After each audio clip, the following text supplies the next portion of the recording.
सगळ्यात महत्त्वाचं म्हणजे मागच्या वेळी आपण कॅपिटल आणि ड्रॉइंग्स या कन्सेप्ट बघितल्या होत्या.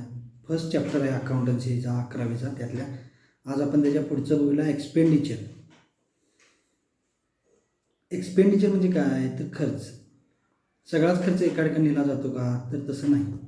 तर जो काही व्यवसायाचा खर्च आहे त्याची काही विभाग केले जातात. त्याचा पहिला आहे कॅपिटल एक्सपेंडिचर, म्हणजे असा खर्च जो फिक्स्ड असेट ॲक्वायर करण्यासाठी किंवा फिक्स्ड असेटची व्हॅल्यू वाढवण्यासाठी केला जातो, त्या खर्चाला कॅपिटल एक्सपेंडिचर असं म्हणतात.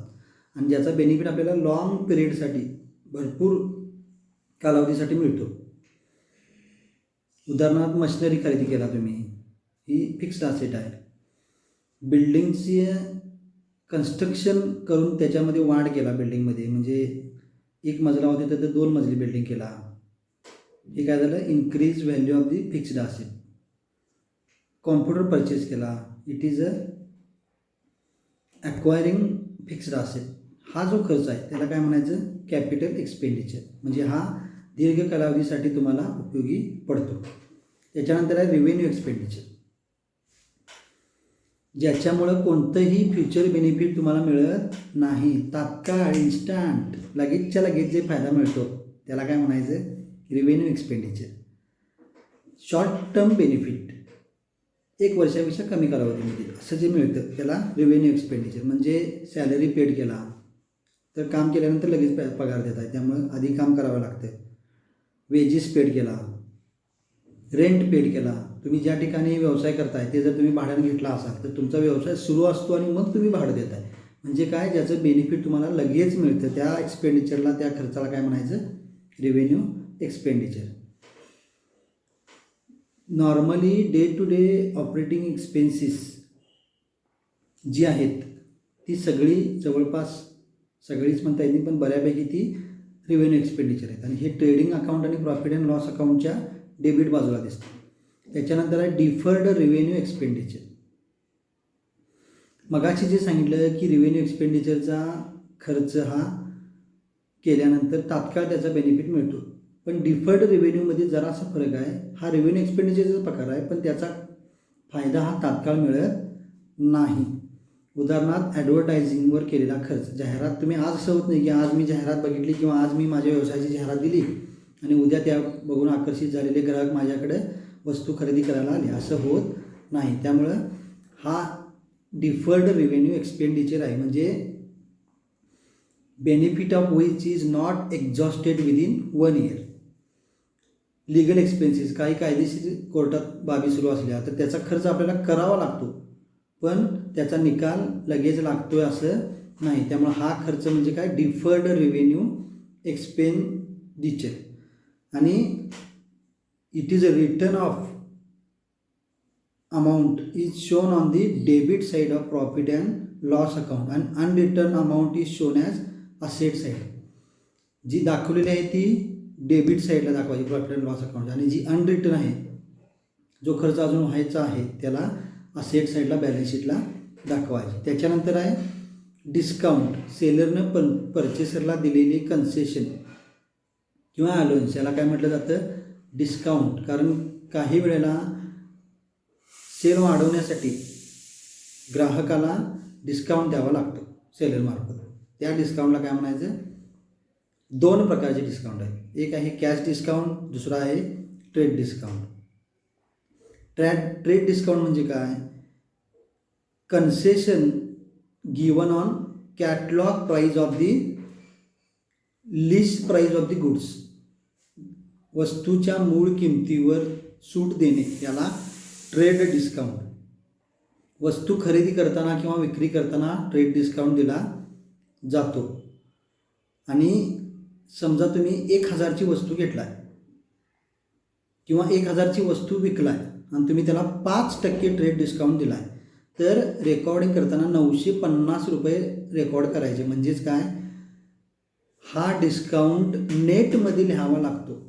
म्हणजे 1000 वजा 5% उरलेली 950 रुपयाची किंमत तुमची सेलर पण तीच रेकॉर्ड करणार आणि परचेसर पण तीच, त्यामुळे याला ट्रेड डिस्काउंट म्हणायचं.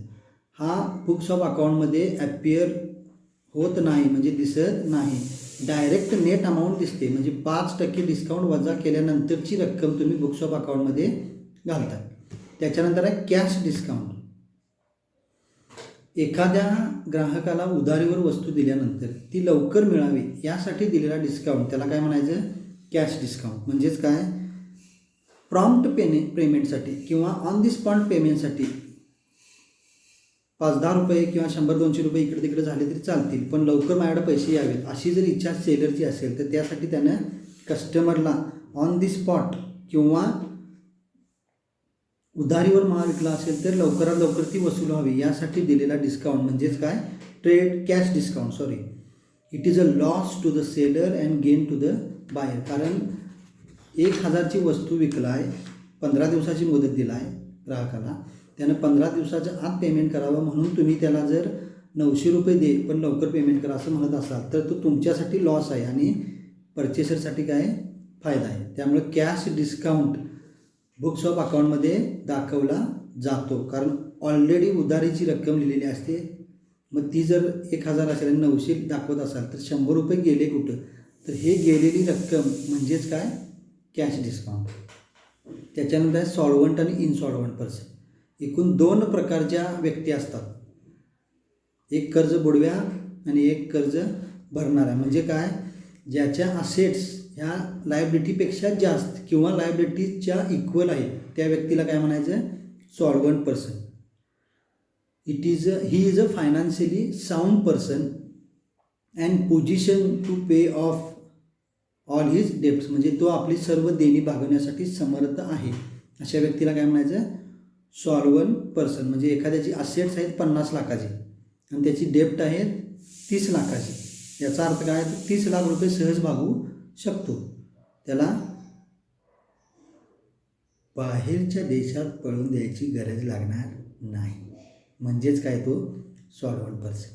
इनसॉल्वंट, ज्याच्या लायबिलिटी जास्त आहेत आणि असेट कमी आहेत त्यामुळे त्याला आपला देश सोडून पळून जावं लागणार, अशा व्यक्तीला काय म्हणायचं, इनसॉल्वंट पर्सन. म्हणजे if a person's total assets are less than his total liability. जर असेट्स आहेत 20 लाख आणि डेब्ट आहेत 40 लाख तर त्याला काय करावं लागणार, त्याला हळूच आपला देश सोडून जावं लागणार, नाहीतर काय होणार, त्याच्यावर कार्यवाही होणार. या भीतीपोटी त्यांना घासा गुंडाळावा लागणार.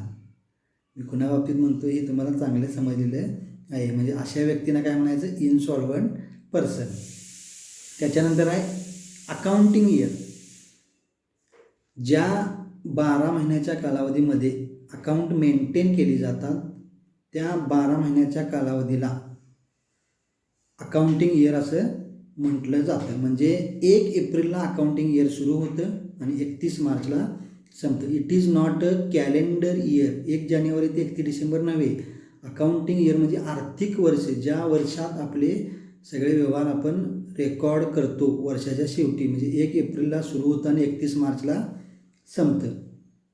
आणि या 31 मार्चलाच आपण trading account, profit and loss account आणि बॅलन्स शीट तयार करतो. त्याच्यानंतर आहे ट्रेडिंग कन्सर्न आणि नॉट फॉर प्रॉफिट कन्सर्न. ज्या व्यवसायाचा उद्देश प्रॉफिट अर्न करणे by selling goods of the business हा आहे त्या व्यवसायाला काय म्हणायचं, ट्रेडिंग कन्सर्न. वस्तूंच्या विक्रीतून फायदा मिळवण्यासाठी स्थापन केलेला व्यवसाय म्हणजे तो प्रकार कोणता, trading concern. It is also called as a commercial organisation or profit making organisation. दुसरा प्रकार आहे नॉट फॉर प्रॉफिट कन्सर्न. याचा उद्देश not to earn profit but to render services to the society हा असतो. त्यामुळे त्याला काय म्हणायचं, not for profit concern.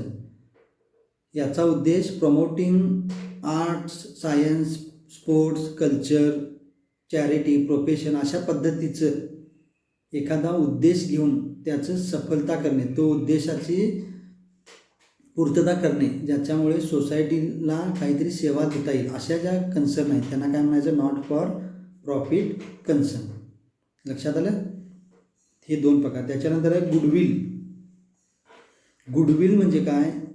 It is a reputation of business express in terms of money. It is a intangible asset.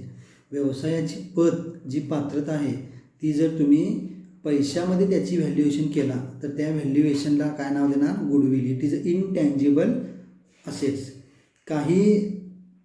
कशामुळे पण एखाद्या व्यवसायाची नावलौकिक वाढत असेल, त्या वस्तूच्या प्रोडक्टमुळं किंवा पॅकेजिंगमुळं किंवा तिथल्या कर्मचाऱ्यांच्यामुळं किंवा त्या ऑर्गनायझेशनमुळं, अशा कोणत्याही गोष्टीमुळं जर व्यवसायाची गुणवत्ता वाढत असेल आणि त्या व्यवसायाचं नावलौकिक होत असेल आणि त्याची किंमत जर पैशात करायची असेल तर त्याला काय म्हणायचं? Goodwill. It is a intangible asset. ठीक आहे. तर आपण या आता गुडविलपर्यंत या संकल्पना बघितलेल्या आहेत. नक्कीच तुम्हाला माझे व्हिडिओ आवडत असतील तर जास्तीत जास्त शेअर करा, सबस्क्राईब करा आणि काय शंका असतील किंवा काही जर विचारायचे असतील प्रश्न तर तुम्ही कमेंटमध्ये नक्की जरूर करा. थँक्यू.